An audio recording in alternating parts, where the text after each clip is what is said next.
All right, you're live. Good morning. I'm Vice Mayor Shanika Smith and Chair of the Public Safety Committee. I'd like to welcome you to our November 17th meeting. All council members and staff are participating virtually. To help our audience follow along, I will state each section of the agenda aloud. We are streaming live on the Virtual Engagement Hub, which is accessible through the Virtual Engagement Hub link on the front page of the city website. We also have the option for the public to listen live by phone by dialing 855-925-2801 and entering the code 9477. For today's meeting, we have the option for people to call in and comment live during the meeting. To call in and comment live, use the same number, 855-925-2801, meeting code 9477. Your phone will be muted and you will hear the meeting live. At this point, callers will hear. For more options, please press *3. Pressing *3 will allow the callers to continue to listen live and join the speaker queue. As stated on the agenda, public comment will not be heard at the beginning and end of the public safety meeting. Callers may comment only once during these general public comment sessions, either during the beginning or the end of public comment period, not both. Callers will have 3 minutes each. We will be taking public comment after council and staff introductions. If you would like to make a comment, please join the speaker queue now by pressing *3. If you're watching the meeting through a live stream, you are listening to the meeting by phone. Please make sure you turn down your volume on your device before you speak. I'll go through now and introduce all the committee members and staff who are participating virtually. Please make sure that you keep your microphone muted when you're not speaking. Council members, Councilwoman Sandra Kilgore. Hello. Councilwoman Kim Roney. Good morning. City Manager Deborah Campbell. Hello. City Attorney Brad Branham. Good morning. Fire Chief Scott Burnett. Good morning. Police Chief David Zach. Good morning. APD Financial Business Manager Elise Lewis. Morning. All right, good morning to you all. We will now start the agenda with public comment. Is there anybody in the speaker queue? There's no one in the queue. Okay. We'll move along the agenda. The approval of the minutes. Can I get a motion to approve the minutes? This is Kim, so moved. Second. All right. Okay. All right, I'll do a roll call vote for approval. Councilwoman Kilgore. Aye. Councilwoman Roney. Aye. And myself, aye. The minutes have been approved. Our next item is information on 3 APD grants. Elise Lewis will start off. Thank you. Backing you up. Okay. Thank you.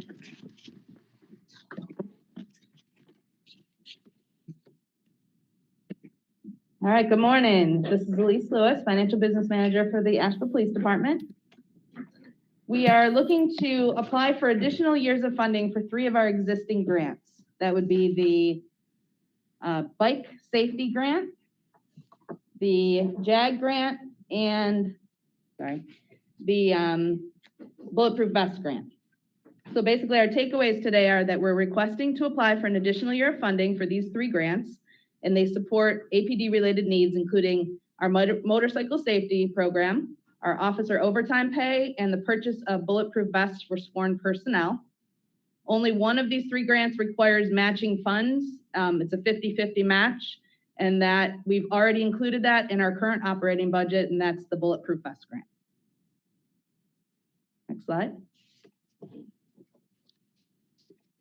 So our Bike Safe Grant is a partnership that we have with the Governor's Highway Safety Program and the North Carolina State Highway Patrol, and it's aimed at reducing motorcycle fatalities. We use these grant funds to promote awareness by contacting motorcycle dealers, clubs, and associations to discuss current highway safety activities and attending or hosting training opportunities. We act as the fiduciary for this program, and the grant is a total of $5,000 and does not require any local matching funds. Next slide. Our JAG grant, the Edward Byrne Justice Assistant Grant. We receive an annual opportunity to apply for the grant.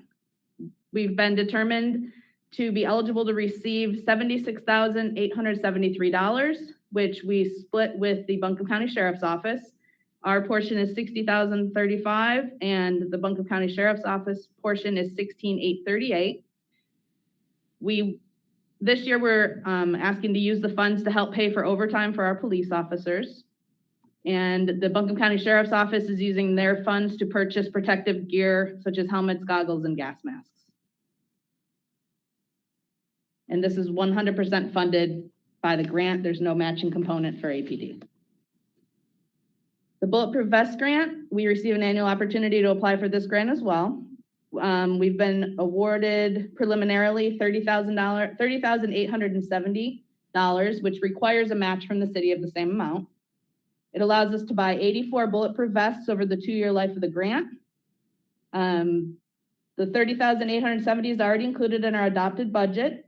And it should be noted that the overall fiscal impact to the city is reduced because if we didn't have this grant, we would have to purchase these vests at the full cost. Next slide.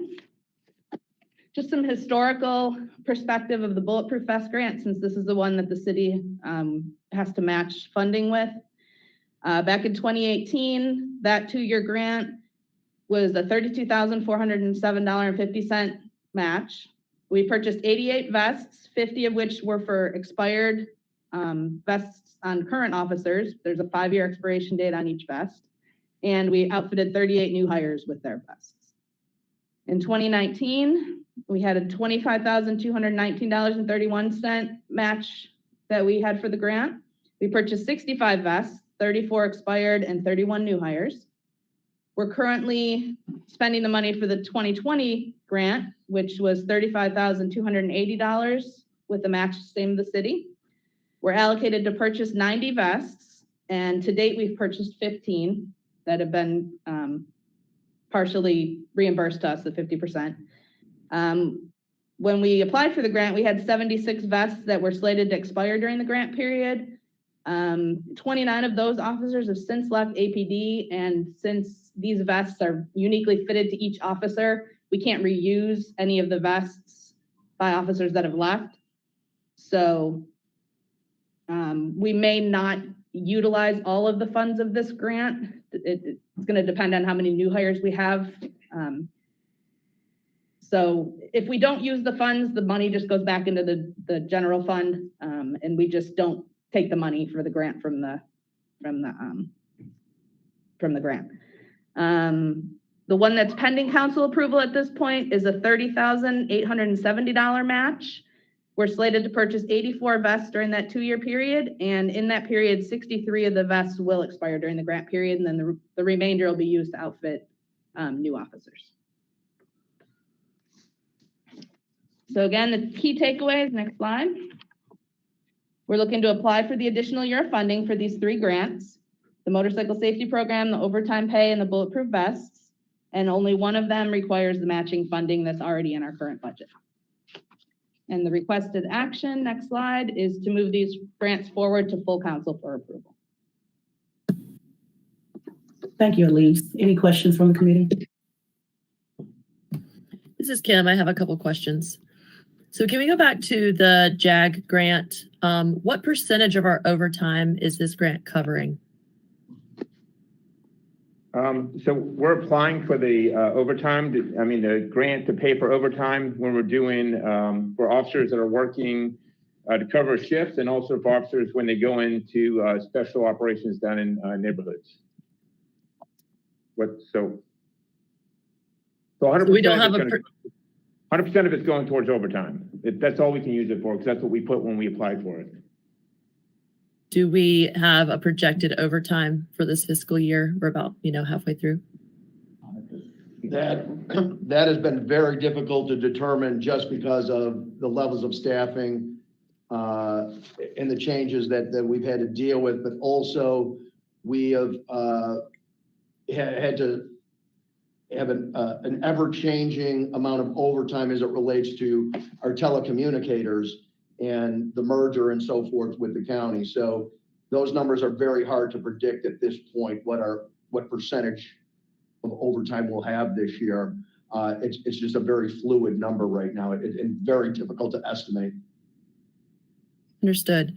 So because we're switching the use for this grant, how will the resources we previously covered with this grant fund be otherwise funded? Well, last time with this grant, we did purchase equipment, patrol rifles. We're not using any of that for equipment this time out.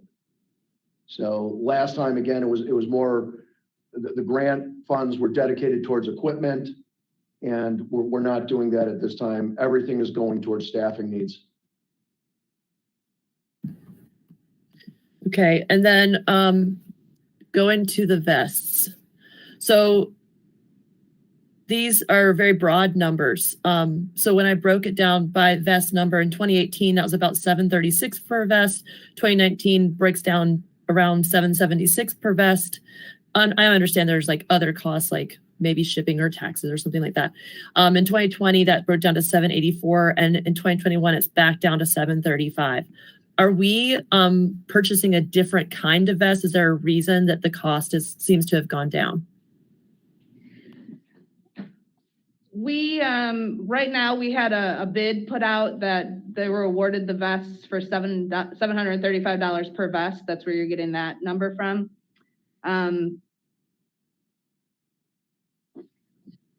The city or the grant gives us a certain amount of money, and we just say how many vests we can purchase. So there may be, if we purchase 90, there may have been, a couple hundred of that vest that we had to incur as a city, but it's helping us to purchase 90 vests.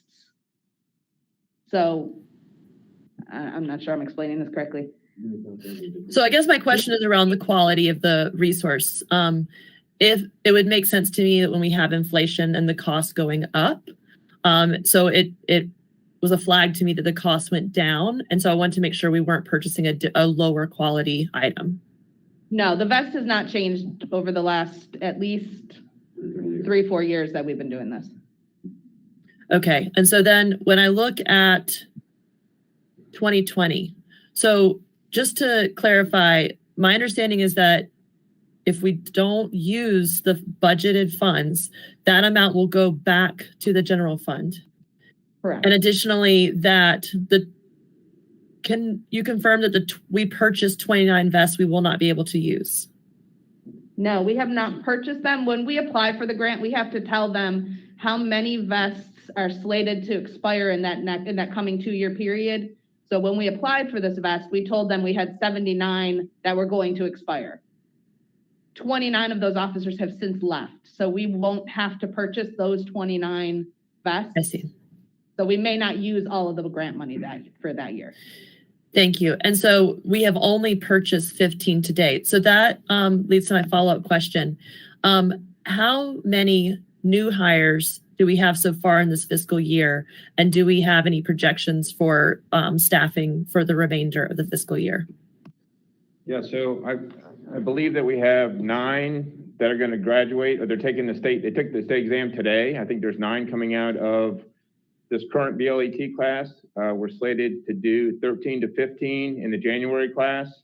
And we have 8 or 9 slated right now for a March class. Thank you. Those are all my questions at this time. Any other questions? All right, is there a motion to move these 3 grants forward for council's consideration? Can we do the motions separately, please? Per grant. That's my request.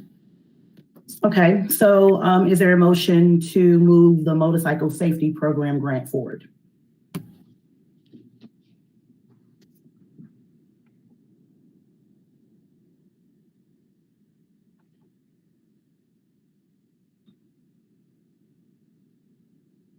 Is there not a motion is there a second to my motion? You're on mute. So it's said. I had said something. Oh, so you made a second to my motion. All right, I'll do a roll call vote for approval. Councilwoman Roney. Aye. Councilwoman Kilgore. Aye. And myself, aye. And that will move the motorcycle safety program grant to forward to council. And now I'm going to call it the JAG grant. Is there a motion to move the JAG grant forward for council's consideration? So moved. All right, I'll do a roll call vote for approval. Councilwoman Kilgore, Aye. Councilwoman Roney, No. and myself, aye. That's approval.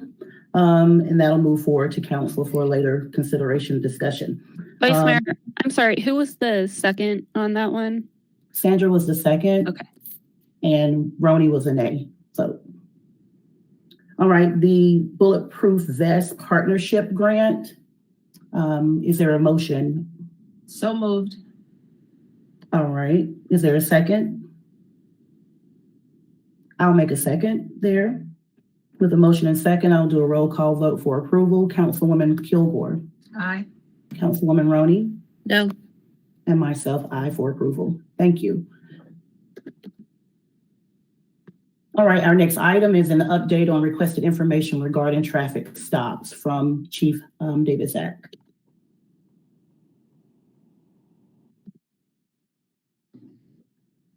Thank you, Vice Mayor. Assisting me with this presentation, as always, is Deputy Chief Baumstar, Deputy Chief Yelton, and I also have present here with us our crime analyst, Doug Ogier. And what we're here for today is to give an update on our efforts and strategies as they relate to traffic enforcement. First slide, please. Our key takeaways from this presentation: traffic stops are conducted mostly within areas with high vehicle collisions.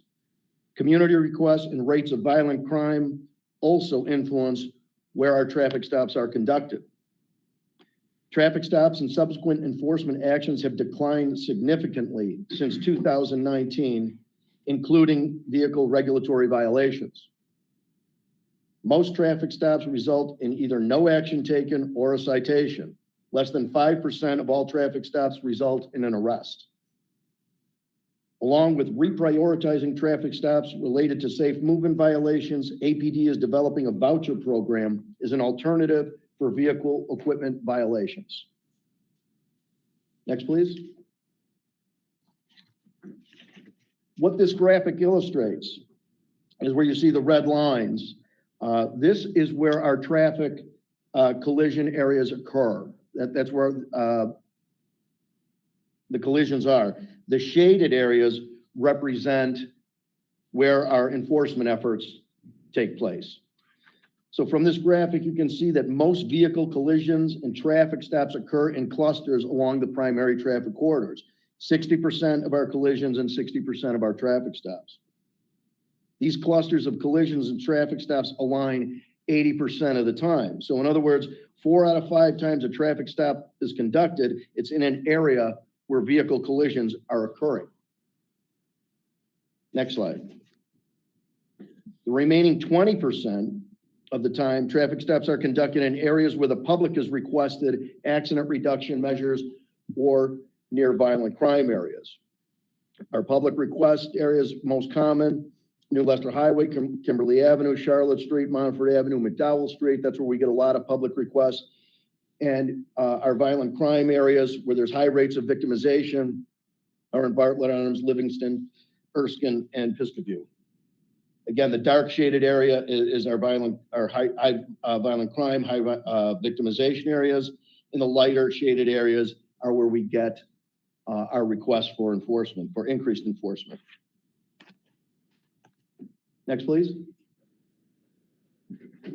From this graphic, you can see from 2018 to 2021, there has been a significant, almost 54% decline in traffic stops from 2019 to 2020. In 2021, we're seeing even more, a greater drop. Of course, the year is not yet over, but we anticipate, again, being down even from 2020. So just a significant drop in the number of overall traffic stops. Next, please.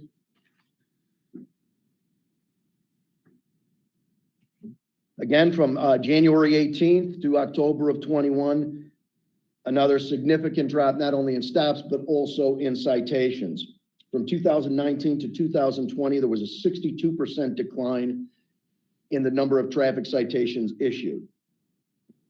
There's a 41% decline in citations this year compared to last, but again, the year is not yet over.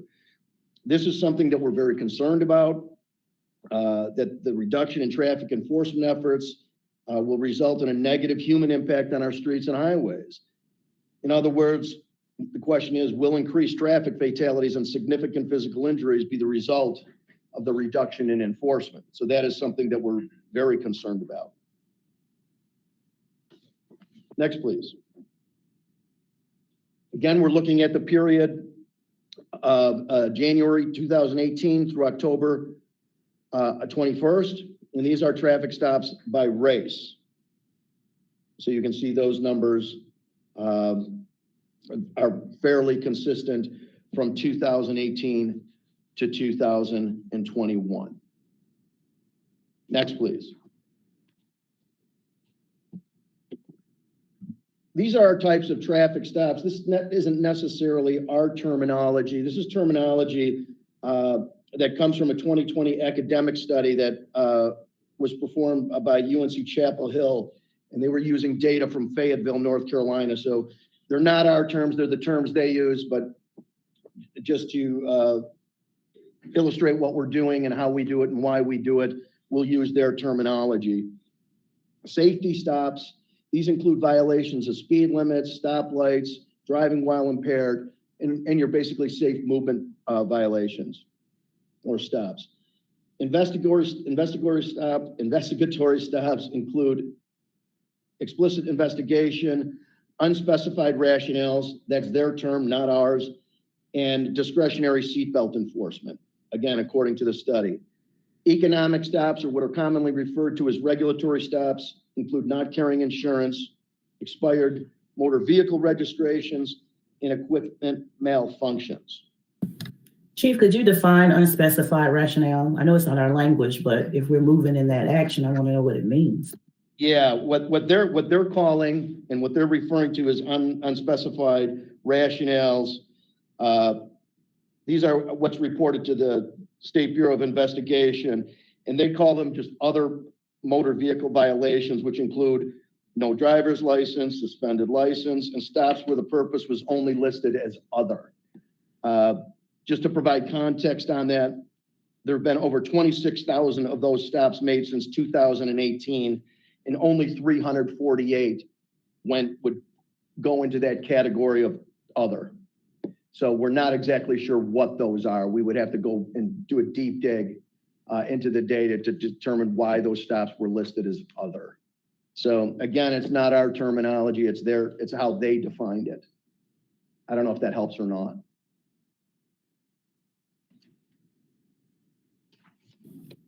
Next, please.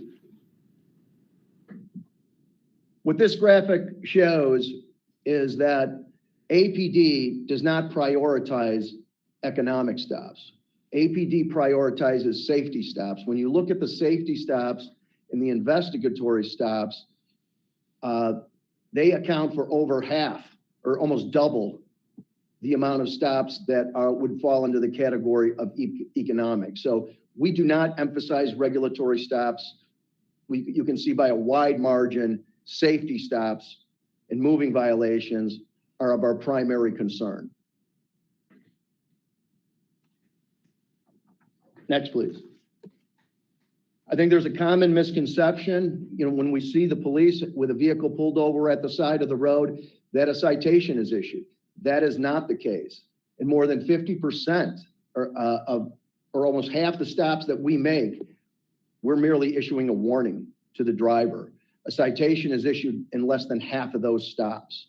So almost 50% of the time, you got a chance of getting out of that ticket, that you're only going to be issued a warning as opposed to receiving a citation. And I think there's a big misconception sometimes when you see that vehicle pulled over at the side of the road that a citation is being issued. That is not the case. You're just as likely to get a warning. Next, please.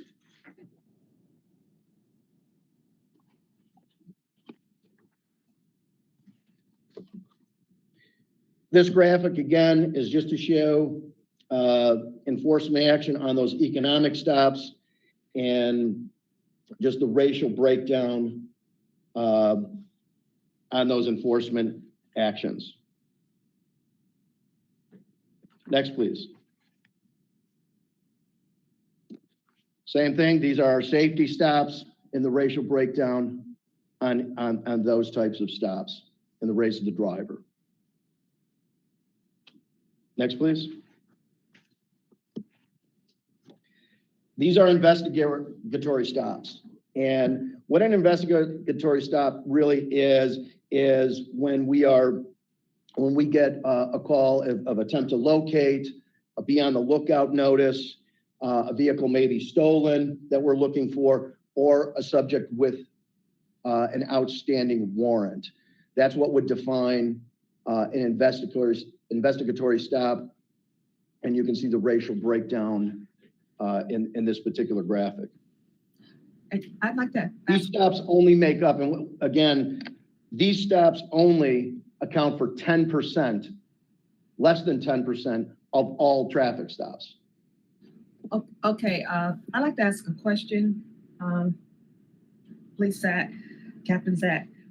I'm looking at the difference here in the investigatory stops, and it's like, this would easily fall up under the category of racial profiling, would you not say, if looking at these graphs?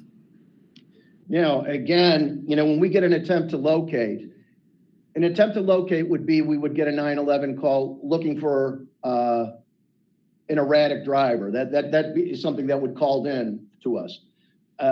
Looking for a subject for a warrant, and they're operating a motor vehicle. So no, those, I would disagree that falls under racial profiling. We're looking for someone specifically where a call has been made to us. But also, we may be conducting another sort of investigation, whether it's, we know someone is known to be carrying a firearm at a particular time, and now we're making the stop while that individual is operating a motor vehicle. Again, these are less than 10% of all the stops that we do, but in most instances, we're looking for a specific individual. So these stats basically are just referred to the stats when someone calls you. So this is not just the police driving down the street and sees, It could be both. It could be both. We had a recent number of stops that when we were, executing search warrants and so forth on vehicles. So it could be we're being called. We've already got an ongoing investigation where, we're going to try and stop the subject while they're in their vehicle. But it could also be an amber alert or a silver alert. Or, again, we're getting a call of an erratic driver or a potentially intoxicated driver. It's a combination of things that lead to that stop. But they're only 1 in 10 stops since 2018. Okay, so what would be a good way to sort of separate these? Is it possible to separate the stats between the ones that were sort of that you got an alert for and the ones that were just sort of, random? Is there a way that you could actually do 2 categories that would give us more of a idea or some type of insight to what's really happening? I mean, the categories we're using right now are the categories created by the state. I mean, we can certainly, just like anything else with data, try and do a deeper dive into, which were called in, which were part of investigations. We can always go deeper. Okay. Yeah, and I think it's necessary to have a breakdown there because the overarching theme when it comes to traffic stops is that racial profiling is a major factor there. So if we have that breakdown on when you are doing investigatory traffic stops, if their responses, our responses to calls made, or our responses to outstanding warrants or some other ongoing investigating action or response.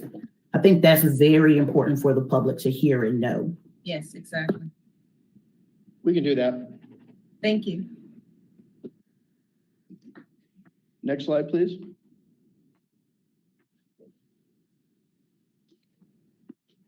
Again, this is the breakdown of what are considered economic traffic stops, or what people commonly refer to as regulatory stops. And again, the racial breakdown of drivers. I think what's important here, and something we'll get into shortly, is that we recognize that these economic stops have a greater impact on persons who are experiencing economic hardship. And what we're going to be looking to do in 2022 is to initiate a program to mitigate the financial impact, but still improve the safety on our highways. And we will get into that in the next couple of slides here. So we understand the impact that these economic traffic stops have. Again, they're not our priority, but it's important that we empathize with those who are suffering from economic hardship. So we are going to address some of that in 2022, and I'll get into that in a moment. That's the only language that I question. Like, where do we get economic traffic stops from? It was really weird. I was like, yeah. Yeah, that's the language that the study used. So we're just, we're trying to go in accordance with how they provided data in Fayetteville, and we're trying to kind of match their terminology, and that's what they call them. I think most people refer to them as regulatory stops, that aren't necessarily moving violations. Again, that's your expired tag, your expired inspection. And I think the way they use that language because of the impact it has on the operator. I'm guessing that's why they chose that particular language. Next, please. We've been asked about this. This was the resolution from 2018 that was adopted by City Council, which asked the police department to de-emphasize regulatory and equipment-based violations that do not directly impact public safety, such as expired registrations and equipment. I think from the information we provided on, safety stops far outweigh and are much more highly prioritized than regulatory stops. I think we have demonstrated that this particular resolution from City Council, APD has met that request. Regulatory violations are not our priority. They do occur, but we are primarily focused on moving violations and safety violations. Next, please. This is what's known as our Lights On initiative, and we look to kick this off in 2022. This is a program that began in Minneapolis. I learned about it from a colleague in New York, and this would go directly towards the impact on those regulatory stops or economic stops, as they're known in that particular study that I cited. This is a community-based program to build goodwill between law enforcement agencies and the communities that they serve. Participating agencies, and that will be the APD, will hand out vouchers instead of tickets. We will be seeking to find participating auto service providers to help address those equipment issues. So under this Lights On program, the bills are paid, and Lights On will pay the bill and coordinate the administration and fundraising for the effort. Next, please. This will be an example of the voucher that our officers will be issuing.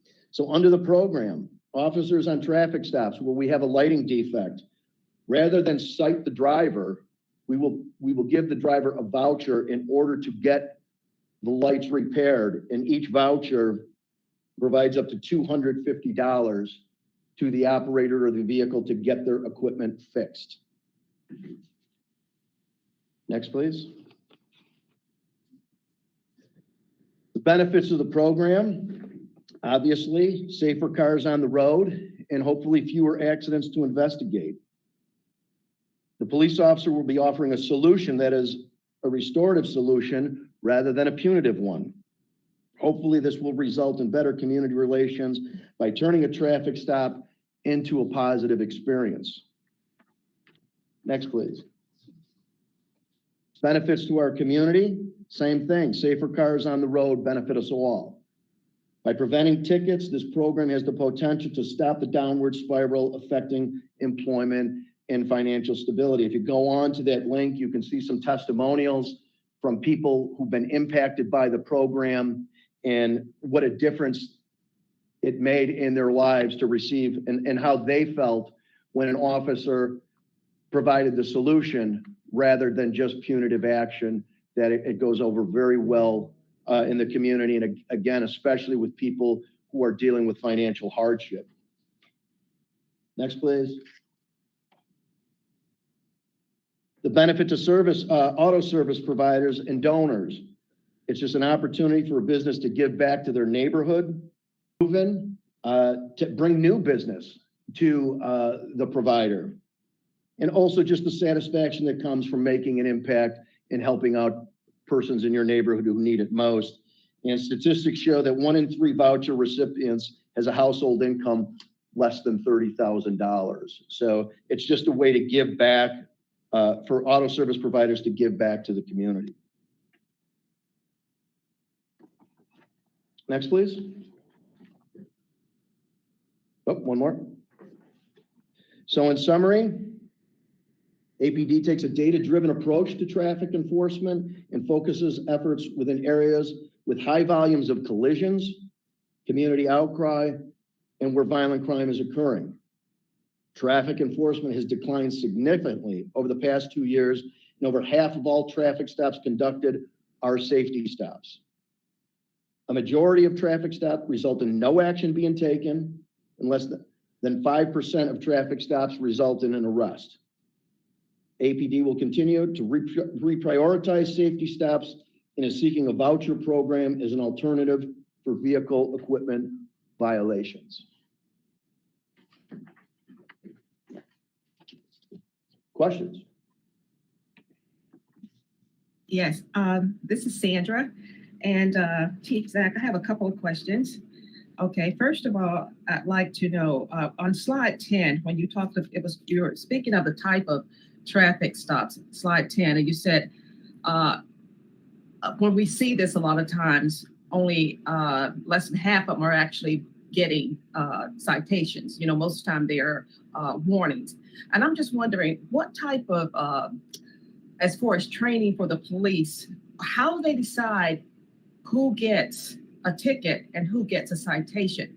And the reason I ask that is because I know for myself, I got stopped once here in Asheville, and basically, I mean, I was wrong, but the thing is, he gave me a hefty ticket for I was delayed in putting on my seatbelt, and I sort of gave him my reason why I was delayed, because I was actually in position of putting it on, and he said that he took that personally, and you know, it's something or whatever. But anyway, make a long story short, it gave me a hefty ticket.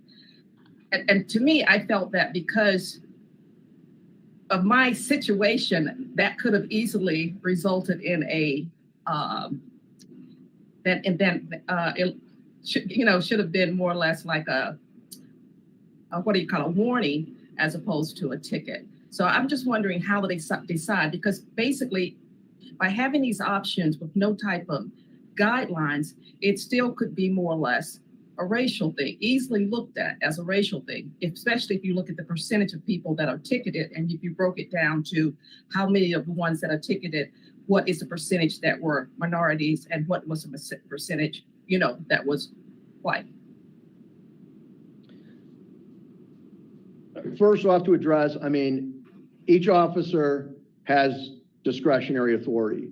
So I can't speak to, obviously, every ticket that's issued. I can tell you that fewer tickets are being issued than ever before. The officer has discretion. You know, some officers, human nature, are more lenient than others. Some officers may, again, when we're talking about things like speeding, it could be how far over the speed limit you are, whether you're near a school zone, whether there was some other reckless activity that the officer observed as well, and maybe only wrote one ticket as opposed to 2 or 3.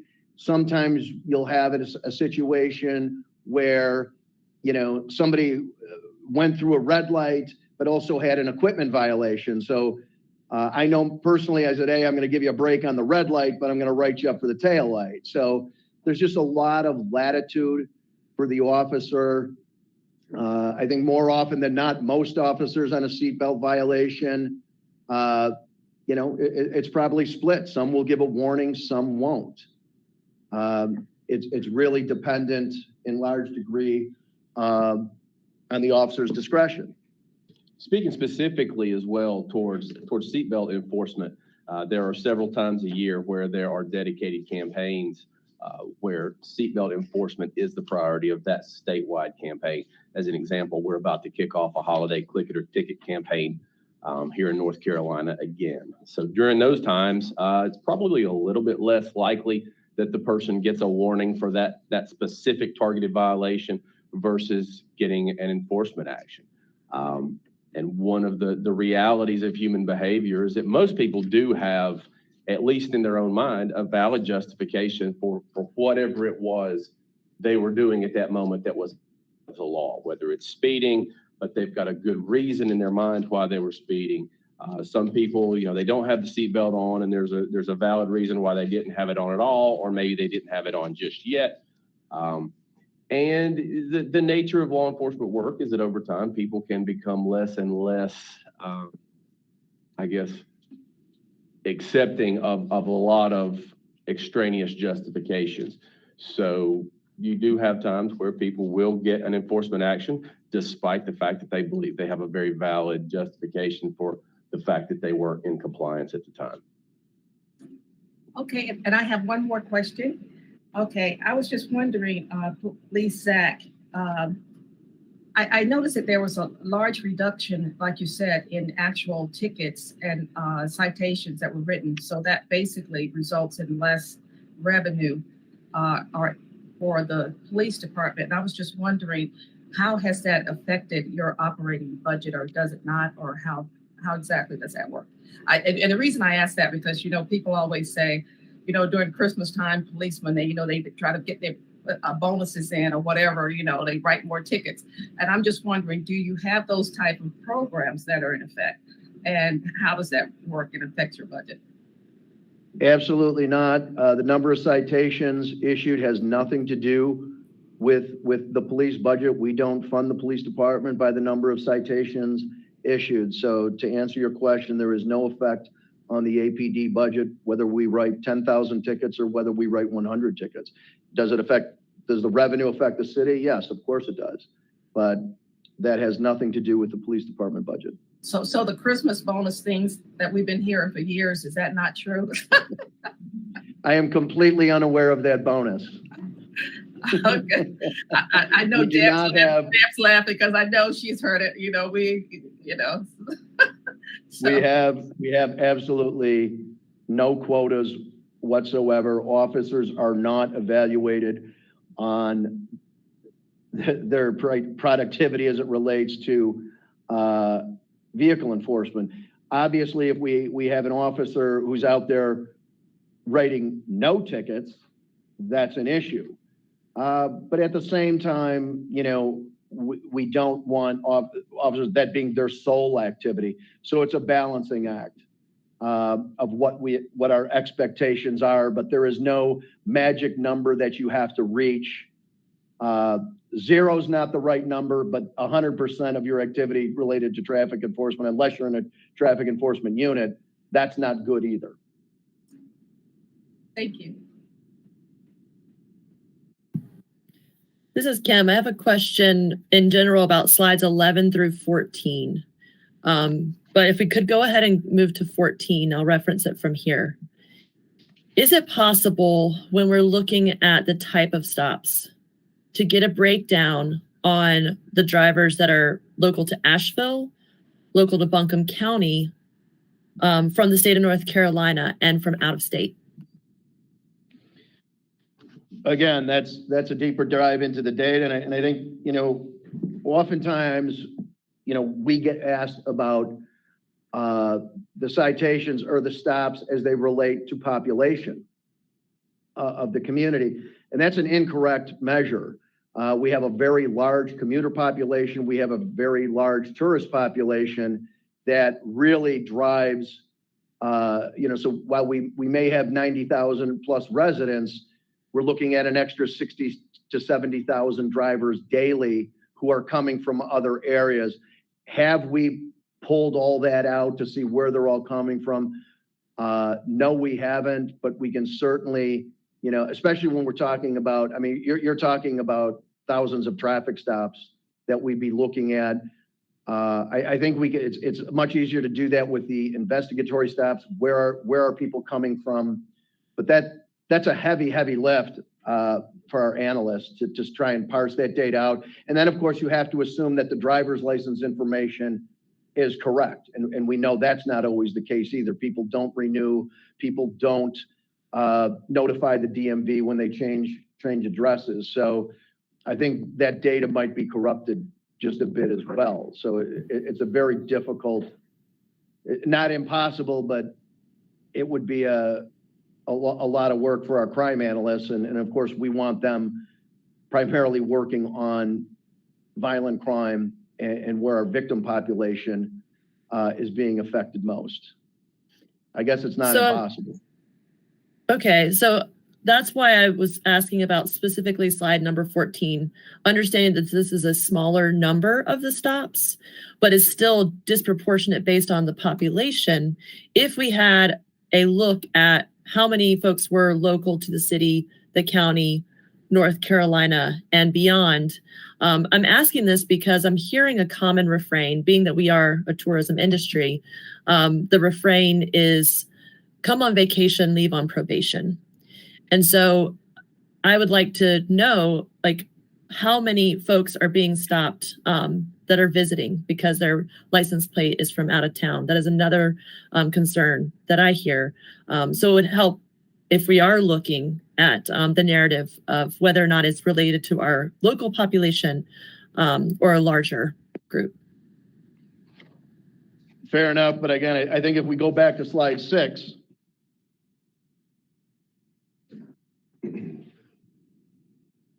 not writing a whole lot of tickets.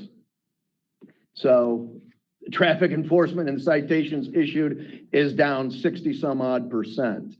I can't account for urban myth. I can only provide the facts, and very few drivers. If we look at hundreds of thousands of people coming through Asheville on a daily basis, and as of November of 2021, only 1,300 citations have been issued. Last year, only 2,200 citations being issued. That hardly seems, the reality is clear that people are not coming to get to Asheville and getting pulled over in large numbers, especially over the last 2 years. So in future presentations, if we're given a traffic stops simply by race, but not with the information that we do have, and we collect information about the address that is available, I'll probably be asking the same question. Okay.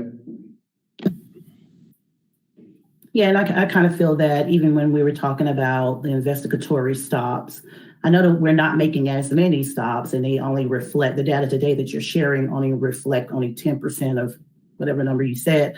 I think the here and now, that makes sense not to have that breakdown, but I think what this committee is doing, we're asking questions so that we can have data for discussion even in the future. So. Yeah, again, we can try and break some of this data down further.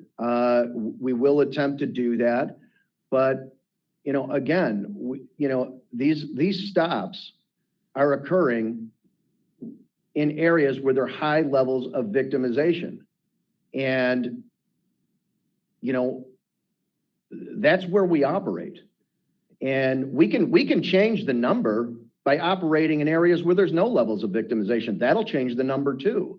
So I think we have to be very careful on how we scrutinize some of this activity. Our officers are out there, and you've seen from the press releases that we've issued, the gun arrests, the amount of fentanyl being taken off the streets. Many of those arrests were made during these investigatory stops. Again, people with warrants, people under investigation. So, I would just, we will break the data down further, and we will try to get as much information as possible. But by the same time, I think we have to keep in mind the work that's being done out there and where we are and where we're operating in. We don't provide a heavy officer presence in places like Biltmore Park and Beaver Lake. We are where the collisions are. We are where there's high rates of victimization, and the demographics in those particular areas are far different than what the city population is, even if you include the tourist population and the commuter population. So, the numbers can be looked at in a variety of ways. And while there may be some disparity there with regarding race and population, there's disparity in our victim population as well. And all these numbers have to be taken into account. We just can't pick out one particular number and say, well, why is this one so? The population varies. Where we operate the most varies throughout the city, and our offender and victim population has to be taken into account. So it really is a meshing of a lot of different data, and selecting or cherry picking certain data and saying, why is this so? It always requires a bigger explanation, and we'll do our best, Vice Mayor, to get you as much data as we possibly can. Okay. Any other questions from the committee or comments from Chief Zach and his staff? All right. Thank you, Chief Zach. Thank you. All right. We move to public comment. Is there anyone in the speaker queue? We have one caller. Okay. Caller ending in 9966. Your line is open. Hi, folks. Good afternoon. I believe we need a police force whose might deters crime in the area. I believe that this deterrence and might will result from law enforcement. This committee appears to be more concerned with the rights of those who attract the attention of the police rather than the general safety of all citizens. At last month's meeting, we heard from several members of the public who claimed to have observed pedestrians and bicyclists being searched for no apparent reason. Really, no apparent reason. I wonder if any of them filed a complaint. I've grown skeptical of such reports and have come to believe that people will not hesitate to lie about or exaggerate a situation in order to promote their agenda. What is this committee's agenda? I mean, to protect citizens and visitors who act like they respect the law and order, or is it to continue demoralizing the men and women who are charged with responsibility for law enforcement? Let the police capture verbal consent on their body cams and not endanger themselves through distraction of collecting written consent. Present the community with your plan for bringing police officers back to Asheville. We should see a monthly chart from the city manager showing number of allocated positions, number of vacant positions, number of new terminations in the current month, number of new hires or transfers in for this month, number of recruits in training, projected graduations from training, and introduction to the force. Why would anyone on this committee vote against accepting a federal grant to help pay for officer overtime? Who is served by that nay? Not me. Also, how can anyone reviewing the traffic stops presentation justify spending more resources on efforts to mine the data further to find a way to use that data to claim that racial profiling is a major concern. This committee needs to be looking at the safety of all citizens and not focusing on the rights of those who attract the attention of the police, in my opinion. Thank you.